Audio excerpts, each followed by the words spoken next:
Welcome to another episode of the How Good Is Your Overwatch League team series. This time it's all about the Guangzhou Charge. I hate to be the bearer of bad news, but things do not look great. Slight improvement compared to last year feels like a possibility, but it's not enough to really signal a turnaround just yet. If you want to know why that is, be sure to stick around. In order to talk about the current roster, we first have to talk about how we got there to begin with. The Guangzhou Charge were faced with a situation where things had to change. The 2021 season was an absolute disaster, and they were kind of just unexciting and uninspiring even outside of the emergence of Choice A1. They lacked a good support line, a true hit scan specialist, a reliable main tank, and general cohesion. Let's not sugarcoat things. The Charge were not good. Something had to change, and I'd say that the Charge made some smart but obvious moves to make it happen. Their weakness at support and hitscan needed rebuilding, so say goodbye to Kariv, Mandu, and Lee. While I absolutely love Kariv, it's obvious that he is not the same player that he once was.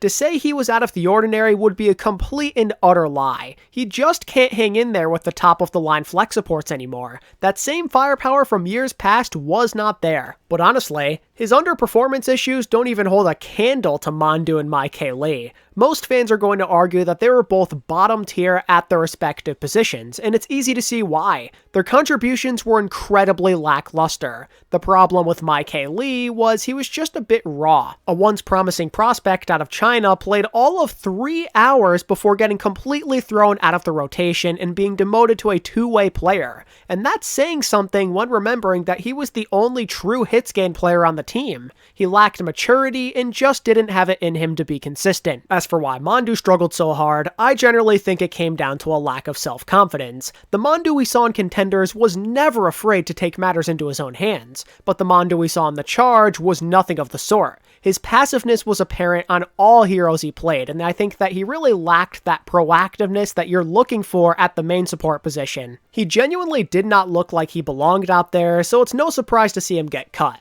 Speaking of lackluster surprises, the Charge also said goodbye to Jihoon, and Jihoon was essentially brought in to play Wrecking Ball, but only played an hour total. He was basically just a bench guy, and in a world where flexibility now means more than it ever has before, he has no place. Believe it or not though, that's actually all that happened for the Charge departure-wise. That's all they've done as of the uploading of this video. So now we can get right into what the Charge did to retool. They needed to make 3 moves at the bare minimum, and that's exactly what they did. They went full-on budget mode. To address their support vacancy, they opted for former Shanghai Dragons and Chengdu Hunters flex support, Molly, as well as the rookie main support Unique. I would not consider either of these moves to be insane, but they're not bad either. They clearly couldn't spend big, and they tried to make the most of it. Molly deserves another opportunity to start. He was just a backup on Shanghai last year, and back in 2020, the Hunters were a mess. Now is the time for him to prove that he is talented without having to worry about being in some sort of rotation or just to be a backup. He may be one of the only Chinese players on the roster, but all accounts state that his communication in Korean is perfectly acceptable, so that's great news if you're a Charge fan.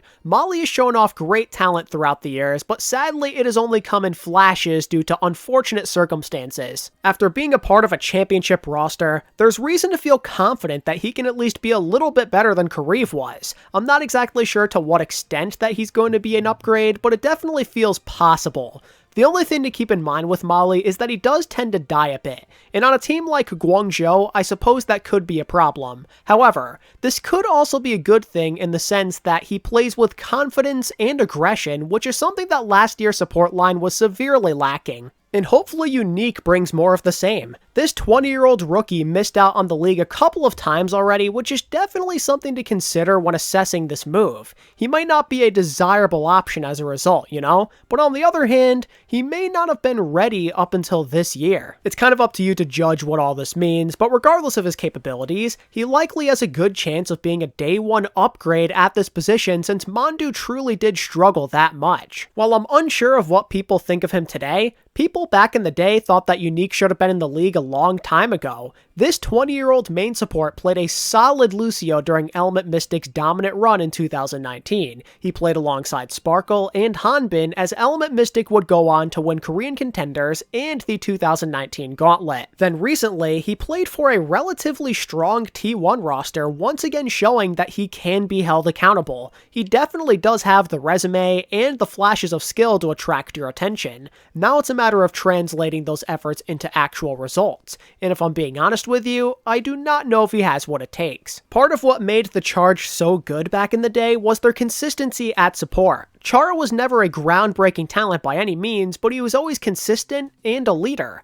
As a rookie, it's going to be on Unique to play that role now. Hopefully the pressure is not too great for this 20-year-old. And last but certainly not least, we have Develop coming in as the third signing for the Charge, and he's going to come in and fill in the hit scan need. While not a super thrilling pickup by any means, I don't think he's a bad budget choice in the slightest. He's young, he fills the need at DPS, and there's no telling how high his ceiling is yet. While technically not a rookie, he basically feels like one. With just 11 minutes of Overwatch League playtime under his belt, Develop is still a major question mark. There's a lot of room for him to be molded into something, which could be great since he showcased some excellent playmaking abilities during his days on Talon Esports. And given that the Shanghai Dragons of all teams had interest in him, I am willing to bet that this guy could be something special. But on the other hand, being so moldable means that his career could quickly turn for the worse, and given the current situation Guangzhou are in, that's kind of a scary thought. If the Charge struggle greatly or the coaching maybe doesn't do a good enough job, it could ruin his confidence, which would essentially just put this team back at square one. If there's any good news that comes with this move though, it's low risk, high reward. Develop isn't really expected to be anything special, and the Charge likely didn't have to spend a fortune to get him, but if he does end up showing promise, then that's a massive W. So long as he's better than My Kaylee though, I think we'll all be happy. Guangzhou with a more complete feeling DPS line could be annoying to deal with. It's up to Develop to make that happen, and you kind of have to feel like he's already in a decent spot to have a head start compared to a lot of that other young competition out there, since he does have that experience on a championship Overwatch League roster. I suppose we'll find out very soon if it means anything though. And now to wrap up the Guangzhou offseason, they did get one other thing, and that is the addition of former Shanghai Dragons flex DPS, Youngjin, but this time he is going to be an assistant coach. And sadly, we actually don't have anything to go off in terms of experience with him. I believe this is going to be his first time coaching. After playing for that magical Shanghai Dragons team in 2019,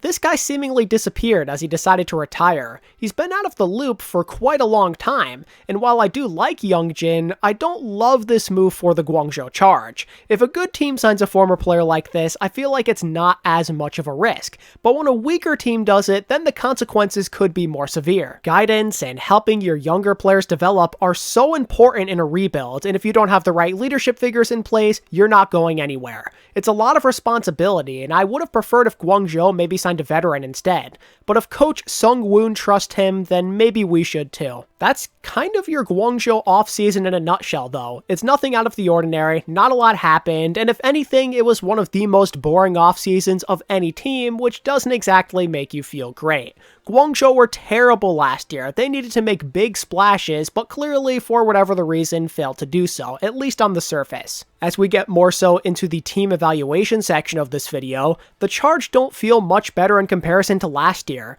There's some things to look forward to at the least though. Choi Se-won, he's in his second year. That should be fun to watch. You've also got new members to try to fix some of those terrible problems you're dealing with. And now you get the first full year of Sung-Woo as the head coach instead of him randomly coming in mid-season to fix an already broken situation. Things feel fresh and almost orderly, but overall, there's still nothing impressive until proven otherwise. I love how they changed up support and how they got a new hit scan, but the new pickups are people you're taking a chance on. It's not like you're plugging in some sort of star player directly into your lineup. It's not like you signed a brand new Shu and Happy-like player. You got a rookie, a guy who pretty much feels like a rookie, and a flex support who has never been a full-time starter before. They could all be better than what the Charge were previously working with, but by how much? I don't hate any of the new guys, but the only one that feels like he could probably end up being a star, at least in my opinion, is Molly. And obviously that's not what you're looking for, but also something else you've got to think about here is what the Charge are doing at tank this year. This is subject to change, of course, anything can happen, but it looks to me like they're entering the year with Rio on their roster yet again, and I for one am not a fan. I've never really thought of Rio as a garbage player or someone you can never ever rely on, but he's so painfully average. Outside of Season 2 and certain parts of 3, he's failed to show me much of anything at all. He doesn't really excel on any character in his arsenal either, outside of like one season stretches or multiple week stretches. He's shown flashes on Orisa, Ball, and even Winston, but it never ever seems to last. The Charge desperately needed to start over at this position, but apparently they disagree. I don't really get why he's worth holding on to after 3 years of seemingly the same results. An upgrade at tank probably could have helped push the Charge into a much better place. While Krong needs to have a rebound season and everything, I'd like to imagine that him and a new rookie would blast the Charge's potential into the stratosphere. But here we are, with the same tank line for a 3rd year in a row. I personally believe that Krong is going to do well in a single tank format. He should make good impactful plays, seeing as he's going to get a lot more of the resources. But there's no way that he's going to handle all of the responsibilities on his own. That's asking for too much. Rio can fill in the rest of the holes hero pool wise, but he won't be playing at the same level as Krong, which is going to lead to some wild inconsistency. The good news for Charge fans is they at least have some sort of core that has the ability to stand out. Choi Se-wan, Eileen, and Krong are excellent pieces to build your team around. I'd expect those 3 to carry quite a bit of the load, just like they did last year. And now that Develop is on the roster, Eileen likely can focus more on the parts of his hero pool that he excels with, which could result in him playing even better. But outside of those places, I'm not feeling totally confident. The other 4 players have to step up their game. I believe that if Molly or Develop could turn into a savior, it would be huge for this roster. And I'm kind of leaning towards Molly maybe having a decent chance. Anytime he's actually been given the chance to play, he's been pretty good. It's kind of like a 50-50 to me on if he turns out to be something. He's not a superstar or anything crazy, but still respectable. I like the confidence he portrays. But now he has to put it all together. In both seasons that he has played, he showcased different strengths. In 2020, it was his BAP. In 2021, it was mostly his Ana. He's got to showcase a more well-rounded hero pool. There's going to be a serious question on if he can be better than the average player on like your BAPs and Zens of the world. And with him not playing on an elite team alongside a rookie main support now, mind you, it could be an even greater challenge for him. And don't forget, this is his first year where he is going to be the guaranteed starter full-time. Molly can be brilliant individually, but this might be his hardest year ever to show it off. The pressure is on. That's about all I'm excited about, though. Overall, I'm left with more questions than answers with this Guangzhou team. Is Rio good enough? Can Krong rebound and have an elite year again? Is the DPS going to show improvement? Can Molly and Unique stand out amongst the crowd? And how do they manage with a coaching staff that looks decent at best? This goes especially because they're in the East, by the way. It's an average to below average looking roster that actually does have a lot of promise. They've got a few things that already work, and I think that all of those guys could be even better if the circumstances improve. And a bunch of the new talent they got has the upside that you are looking for. 2 young players plus an underrated veteran doesn't sound bad. A lot of conditions have to be met though, and even if they do, you probably still won't view them as a playoff team. Unless some absurd development comes into play, they're going to lack the superstar X factors required to be a top-level team. And as it stands right now, maybe even mid-level. Let's talk season projections. In my opinion, the Guangzhou Charge finish anywhere from 19th through 14th place in the overall standings, and 7th through 5th in the Eastern Conference. Even through all of these changes that they've made, they still look and feel like a low-end team. There's not enough with this team that truly scares you. It seems unlikely, but there is a world where they could finish last place in the Eastern Conference. When you only feel good about half of the team with some high hopes for a couple of other people, you're not exactly confident about your roster. They don't match up well with a good number of opponents from their region, which is exactly why they could end up pretty low overall. When you think about it, those bottom 3 teams in the West could all beat up on each other. The Charge don't quite have that luxury unless they're better than we think. If they're competitive with 2+ teams, then maybe it's a different story, since the Eastern teams do play each other once a stage. But even then, it's hard to believe that they can crack the top half of the league or even of their own region. With a small amount of guaranteed star power and all the question marks in the world, it's doubtful that anybody is going to be taking them seriously anytime soon. They're putting all their stock into development, or at least I hope that's the case. With all these teams from their conference currently in win now mode, it likely doesn't bode well for them this year. This is the first true year of the rebuild to me. Last year was just about trying to get by. I am anticipating Guangzhou to be focused on the long term right now. They could maybe pull off the occasional upset, but if I had to take a guess, they're mostly going to be living in the shadows. Anyway, that's gonna do it for me, ladies and gentlemen. I hope you enjoyed the video. As usual, I encourage you to join in on this discussion down in the comments below because maybe you have a different perspective. Then be sure to like and subscribe if you want to have more content like this here on the channel.